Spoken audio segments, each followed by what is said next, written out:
आज हम BA part first sociology paper first और आज हमारा टॉपिक होगा सोशलाइजेशन, मीनिंग एंड थ्योरीज, सामाजिकरण का अर्थ एवं सिद्धांत।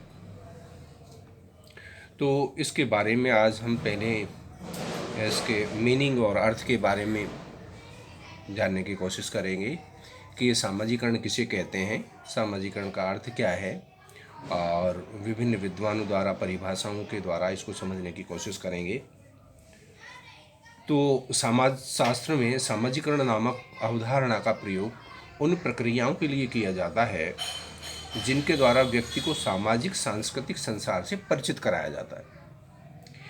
इस अर्थों में सामाजिकरण वह विधि है जिसके द्वारा संस्कृति को एक पीढ़ी से दूसरी पीढ़ी को हस्तांतरित किया जाता है। यानी इस सांस्कृतिक व्यवस्था को हम एक पीढ़ी से दूसरी पीढ़ी को सौंपते हैं। और इस अर्थ में सामाजिकरण वह विधि है जिसके द्वारा संस्कृति को एक पीढ़ी से दूसरी पीढ़ी को हस्तांतरित किया जाता है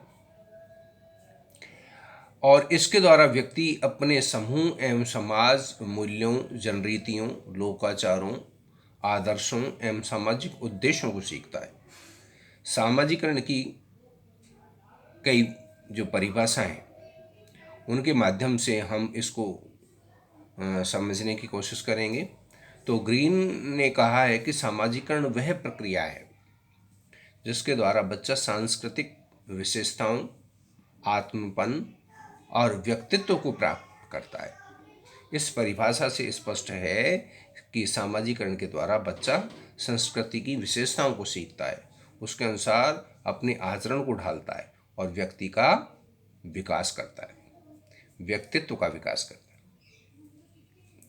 इसी प्रकार गिलिन ने कहा है कि सामाजिकरण से तात्पर्य उस प्रक्रिया से है जिसके द्वारा व्यक्ति समूह में एक क्रियाशील सदस्य बनता है, समूह की कार्य विधियों से संबंध स्थापित करता है, उसकी परंपराओं को ध्यान रखता है और सामाजिक परिस्थितियों से अनुकूलन करके अपने साथियों के प्रति सहन शक्ति की भावना विकसित करता है।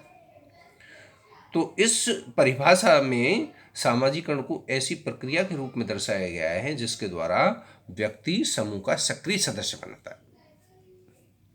इसी प्रकार किम्बाल यंग ने कहा है कि सामाजिकरण वह प्रक्रिया है जिसके द्वारा व्यक्ति सामाजिक और सांस्कृतिक क्षेत्र में प्रवेश करता है तथा समाज के विभिन्न समूहों का सदस्य बनता है और जिसके द्वारा उसे समाज के मूल्यों और मानकों को स्वीकार करने की प्रेरणा मिलती है।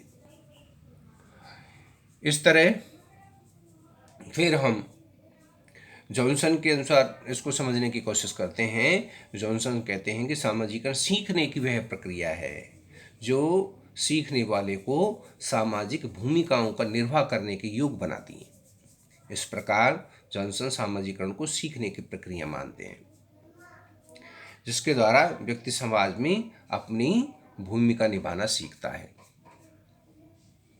तो इस तरह हम इसके अर्थों में, इसको परिभाषा हमने पढ़ी है, इसके अर्थों में हम समझने की कोशिश कर रहे हैं और ये समझने लगे हैं कि सामाजिकरण एक सीखने की प्रक्रिया है और सामाजिकरण सीखने की प्रक्रिया के साथ इसके द्वारा व्यक्ति समूह अथवा समाज को सामाजिक सांस्कृतिक विशेषताओं को भी ग्रहण करता है, अपने व्यक्तित्व का भी विकास करता है, समाज का क्रियाशील सदस्य बनता है। तो सामाजिकरण द्वारा बच्चा सामाजिक प्रतिमानों को सीखकर उनके अनुरूप आचरण करता है, इससे समाज नियंत्रित बना रहता है। तो इस तरह अब हम इसके अर्थ को समझ गए कि सामाजिकरण द्वारा व्यक्ति एक समाज का क्रियाशील सदस्य बनता है, अपने व्यक्तित्व का विकास करता है और बच्चा सामाजिक प्रतिमानों को सीखकर उसके अनुरूप आचरण करने की कोशिश करता है, उनके अनुरूप बनता है और इस तरह समाज नियंत्रित रहता है।